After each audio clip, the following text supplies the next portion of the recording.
नमस्कार साथियों की फैक्ट में आप सभी का स्वागत है। उम्मीद करता हूं कि आप सभी लोग बेहतर होंगे। सभी सनातनी और राष्ट्रवादी भाई बहनों से अपील रहेगी कि चैनल को सब्सक्राइब कर लीजिएगा, वीडियो को लाइक भी कर दीजिएगा और शेयर भी कर दीजिएगा।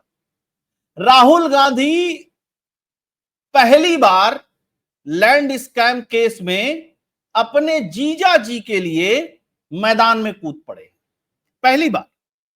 इससे पहले वो जीजा जी के केस में कुछ नहीं बोलते थे।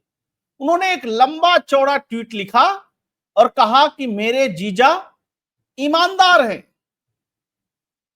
उनको फंसाया जा रहा है और यह काम 10 साल से किया जा रहा है। राहुल गांधी ने एक बार फिर से अपने ट्वीट के माध्यम से बड़ा झूठ बोला है। अब आप सोच रहे होंगे बड़ा झूठ क्या बोला है, बताऊंगा उसको भी, पूरा वीडियो देखिएगा। उधर नरेंद्र मोदी और अमित शाह अपना खेल चालू कर चुके हैं, क्योंकि राहुल गांधी के झूठ का खेल जो है वो बंद होने का नाम ही नहीं ले रहा था। तो नेतागिरी करेगा ना गुरु। इतना करप्शन, इतना भ्रष्टाचार में अकाट पूरा परिवार डूबा हुआ है, लेकिन बातें इनकी बहुत बड़ी बड़ी। लाल किताब संविधान की ले लेंगे और बताएंगे कि सब कुछ यही है। और एक दिन में ईडी ने ऐसी कार्रवाई की है कि पूरा विपक्ष कांप रहा है। आप सोचेंगे कौन कौन सी कार्रवाई कर दी। तो लालू प्रसाद यादव जो ईडी का केस चल रहा था उनके परिवार पे, वो कोर्ट गए हुए थे कि भैया ये केस नहीं चलना चाहिए। कोर्ट ने मना कर दिया। ईडी ने तगड़ा तर्क रखा वहां पे। दूसरी तरफ भूपेश बघेल के बेटे चैतन्य गिरफ्तार हुए। तीसरी तरफ रॉबर्ट वाड्रा के केस में ईडी ने चार्जशीट फाइल कर दी 11 लोगों के खिलाफ। अच्छा, रॉबर्ट वाड्रा ने किया क्या था? रॉबर्ट वाड्रा का जो बिजनेस मॉडल था, भगवान कसम बता रहा हूं, अगर हमको और आपको मिल जाए तो तगड़े से करोड़पति बन जाएंगे, कई करोड़ों के मालिक हो जाएंगे मात्र 6 महीने में। तो कहानी ऐसा नहीं है कि नरेंद्र मोदी के आने से शुरू होती है रॉबर्ट वाड्रा की। यह कहानी शुरू होती है 2012 में। और आप लोगों को एक आईएएस का नाम याद होगा, उनका नाम था अशोक खेमका। कहा जाता है कि उनका ट्रांसफर 57 बार हुआ। ईमानदार अधिकारी थे और इसी साल 2025 में रिटायर भी हुए। तो रॉबर्ट वाड्रा के लैंड डील में जो गड़बड़ी हुई थी, उसकी पोल 2012 में अशोक खेमका ने खोली और उस लैंड डील को रद्द कर दिया। अब आपके दिमाग में एक प्रश्न और होगा कि था यार मामला क्या? तो पूरा समझाऊंगा, पूरा बताऊंगा। लेकिन एक चीज है कि नरेंद्र मोदी का जो असली खेल है ना गुरु, वो अब शुरू हुआ है और इसकी प्रतीक्षा लोग कर रहे थे। यही नहीं खेल है। 96 नेताओं की फाइल ईडी के पास है। कितने? 96 है ना। कोर्ट छोड़ दे, कोर्ट क्या करे वो कोर्ट की बात है, लेकिन सरकार की तरफ से कह दिया गया है साफ साफ कि भैया जो केस चल रहा है इसको लंबा पुंबा मत खींचो, निपटाओ इसको, फटाफट चार्जशीट दाखिल करो इसमें। और वो काम शुरू हो गया है। आइए थोड़ा सा चलते हैं, दर्द बांटते हैं राहुल गांधी का। राहुल गांधी लिख रहे हैं कि my brother in law has been hunted by the government for the last 10 years। मतलब अंग्रेजी में इन्होंने लिखा सब कुछ है ना, सत्य की जीत होगी, फलाना निकला। बिल्कुल सत्य की जीत होगी साहब। पहली बार लिखा इन्होंने मेरे जीजा जी। अच्छा, अखबार वाले भी बड़ा जबरदस्त लिख रहे हैं, मेरे जीजा जी को रॉबर्ट वाड्रा के खिलाफ ईडी की चार्जशीट पर फूटा राहुल गांधी का गुस्सा। अच्छा, थोड़ा और समझिए। मेरे बहनोई को 10 साल से परेशान कर रहे हैं, रॉबर्ट वाड्रा पर हुआ ईडी का एक्शन तो खुलकर समर्थन में उतरे राहुल गांधी। आखिर में आ ही गए ना, सब खाल से बाहर निकल करके आएंगे धीरे। इनके लोगों पे ओपन एंड शट केस में कार्रवाई हो तो उसको बोलेंगे कि मोदी परेशान कर रहा है। लेकिन खेल क्या है मोदी के आने के? ने मोदी तो तब बिहार के थे और खुद ही कांग्रेस ने उनके ऊपर तमाम तरीके के एलिगेशन लाद रखे थे। 2002 वाला कांड चल रहा था उनका, उनको तो पता भी नहीं है। केंद्र में मनमोहन सिंह की सरकार और हरियाणा के अंदर भूपेंद्र हुड्डा की सरकार थी। तब उस आईएएस अधिकारी ने इस लैंड डील को रद्द कर दिया था, जिस आईएएस अधिकारी का नाम था अशोक खेमका। और रद्द करते ही अशोक खेमका का ट्रांसफर हो गया था। और ट्रांसफर कहां हुआ था अशोक खेमका का? चंडीगढ़ ट्रांसफर हो गया था उसी दिन। ये बात नहीं राहुल गांधी बताएंगे, है ना। मोदी साहब ने तो कहा कि भैया जो मामला है उसको निपटाओ, उतने में समस्या में आ गया सब। अपने घर बैठ करके थोड़ी ना कुछ बना रहे हैं। अब जुडिशरी में अभिषेक मनु सिंघवी, कपिल सिब्बल जैसे वकील हैं, वहां से ले आना जमानत करा करके, है ना। वहां पर तो भाई अब जुडिशरी में तो थोड़ी ना चलेगी किसी की। खैर, बहुत आक्रामक तरीके से मामला क्या है, रॉबर्ट वाड्रा से जुड़े लैंड स्कैम मामले में 24 जुलाई को सुनवाई होगी।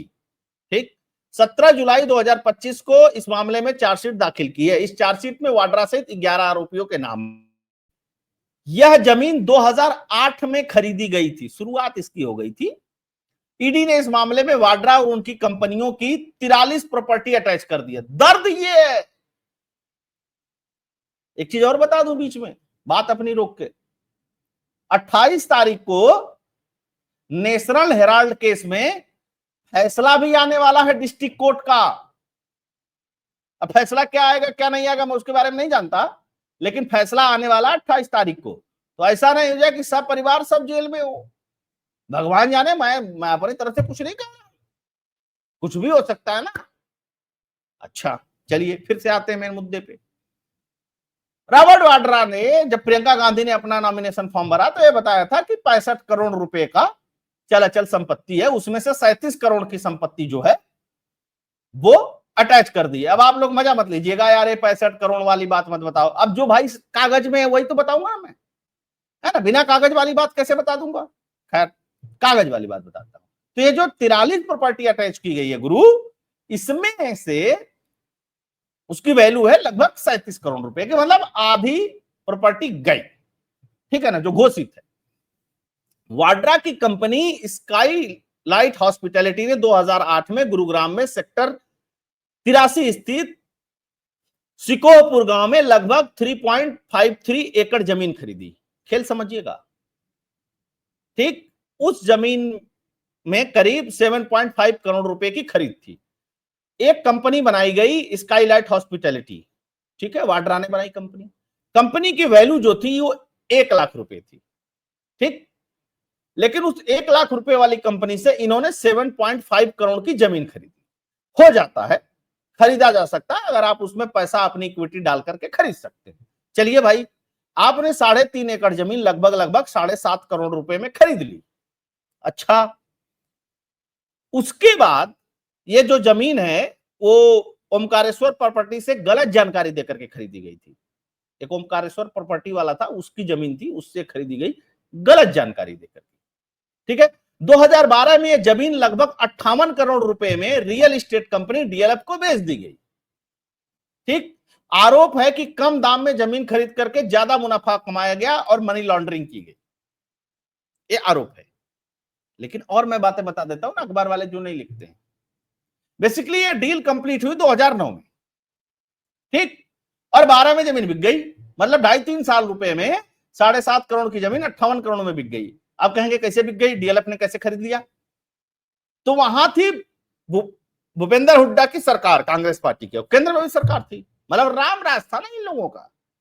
राहुल गांधी यही बताते ना, मोदी के जमाने में तो सब कुछ गड़बड़ चल रहा है, इनके तो जमाने में एकदम राम राज चल रहा था, सब तरफ एकदम ईमानदारी ईमानदारी बह रही थी, लोगों के पास नौकरी जॉब सब कुछ अच्छा था, भाईचारा बहुत जबरदस्त था देश में। खैर, तो क्या किया इन्होंने, डीएलएफ को 58 करोड़ में बेच। अब आप कहेंगे यार बिजनेस ही तो है ना। नहीं गुरु, लैंड यूज बदला गया, और लैंड यूज बदल के पहले दूसरी लैंड यूज थी, जमीन खरीदते हुए दूसरी बात बताई गई, बेचते हुए तीसरी बात बताई गई। अच्छा, इतना तगड़ा मुनाफा कैसे होता भैया इतनी बड़ी जमीन में? ये वाला जो स्कीम है ना भाई साहब, 3 साल में कितना गुना हो गया, 7.5 करोड़ का 58 करोड़। अब 7.5 करोड़ कहां से आए, ये रॉबर्ट वाड्रा जाने। अब आप कहेंगे यार बताइए, गांधी परिवार का दामाद है, उसके पास 7.5 करोड़ रुपए आ गए, तो आप डॉक्टर साहब ऐसे कह रहे हैं। मैं कुछ नहीं कह रहा हूं भाई साहब, ईडी सब कुछ कह रही है। खैर, आगे थोड़ा और बढ़ते हैं। आरोप है कि कम दाम में जमीन खरीदकर अधिक मुनाफा कमाया गया, मनी लॉन्ड्रिंग की गई। शिकायतकर्ता सुरेंद्र शर्मा ने खेरकी दौला थाने में सितंबर 2018 में धोखाधड़ी और दस्तावेज में गड़बड़ी की शिकायत दर्ज कराई। आप समझिएगा, 12 में लैंड यूज बदल दिया था खेमका साहब ने, बोला है डील रद्द, लेकिन जमीन वाला एक आया सुरेंद्र शर्मा, उसने धोखाधड़ी और दस्तावेज में गड़बड़ी की एफआईआर दर्ज करा दी 2018 में, सरकार तो आ गई थी 14 में ही। अच्छा, और इसमें आईपीसी की धारा 420 और 467 के तहत शिकायत दर्ज कराई गई। इस केस में 16 जुलाई 2025 को एक अस्थायी कुर्की आदेश जारी किया गया।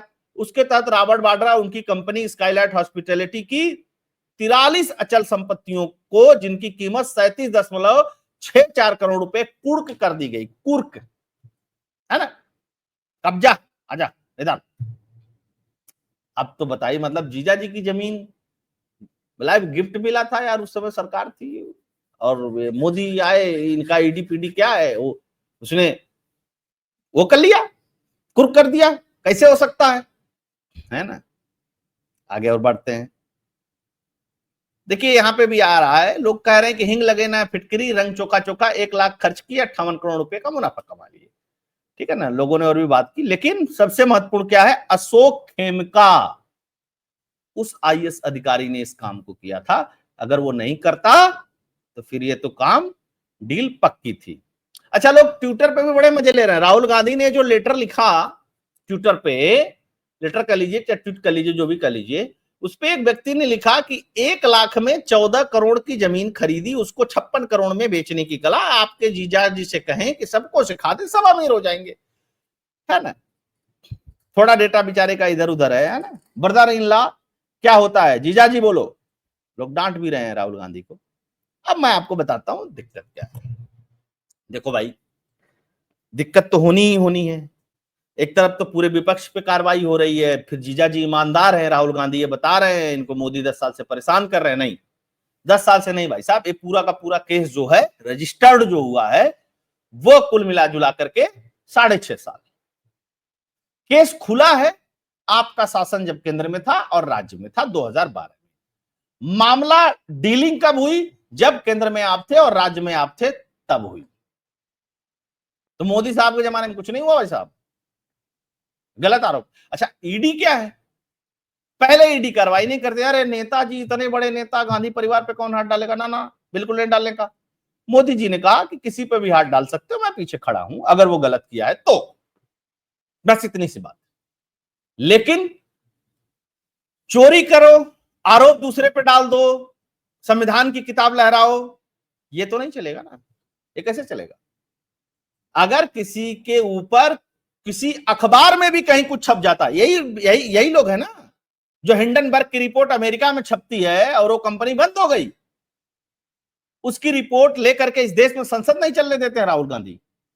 दूसरे देश के अखबार में छपी हुई रिपोर्ट ऑथेंटिक है। हमारे देश की जांच एजेंसियां, हमारे देश के आईएएस, हमारे देश में जो कुछ हुआ वो फंसाने के लिए हो रहा है। अद्भुत कला है गांधी परिवार के पास।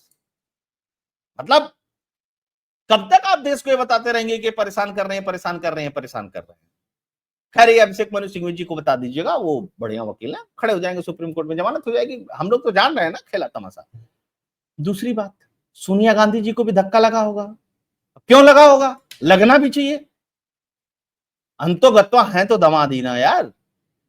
अब प्रियंका वाड्रा को राजनीति में कुछ मिल नहीं रहा है, राहुल गांधी को लॉन्च रीलॉन्च कर रहा है, और उनके साथ ये चीजें हो गई। अब राहुल गांधी को तो समस्या है नहीं, प्रियंका गांधी को तो समस्या होगी ना, वो घर परिवार वाली समस्या तो मोदी जी को भी नहीं है, उनको भी टेंशन नहीं है, कमा के बचा कर रखना नहीं है किसी के लिए। नो, इनके पास तो है भी लेगेसी, मोदी जी की तो लेगेसी भी नहीं है कोई, अगल बगल वाले भी कुछ, भाई को भी कुछ नहीं देना ना। इसलिए ये हो रही है। कांग्रेस पार्टी को ज्यादा चिक्कम चिल्ली नहीं करनी चाहिए, और मुझे लगता है कि ये स्पीड बरकरार रहनी चाहिए। केजरीवाल की तरफ, नटवर लाल की तरफ भी कुछ मामला घूम रहा है, अब देखते हैं वो मामला घूम करके कहां तक आता है, कैसे तक आता है। तो मोदी जी आपका जो खेल है ना भाई, असली वाला, वो अब चालू हो गया है, और ये खेल मुझे लगता है कि चालू रहना चाहिए, है ना। खैर, आप सभी लोग जुड़े, बहुत बहुत धन्यवाद। अगर वीडियो पसंद आया तो इसको लाइक कर दीजिएगा, अधिक से अधिक लोगों तक शेयर कर दीजिएगा भाई साहब, व्हाट्सएप और टेलीग्राम के माध्यम से राष्ट्रवादियों तक पहुंचा दीजिएगा। अगर आप डोनेट और कंट्रीब्यूट करना चाहते हैं तो उसके लिए फोन पे, पेटीएम का नंबर स्क्रीन पे है। मैंने अपने तरफ से कोई बात नहीं बताई है, सारी बातें अखबार में छपी हैं, सारी बातें रिपोर्ट के अंदर हैं, उसी के आधार पर मैंने विश्लेषण किया है। तो इसलिए अपनी जाति एजेंसियों पर विश्वास रखिए। जय हिंद, जय भारत, जय श्री राम।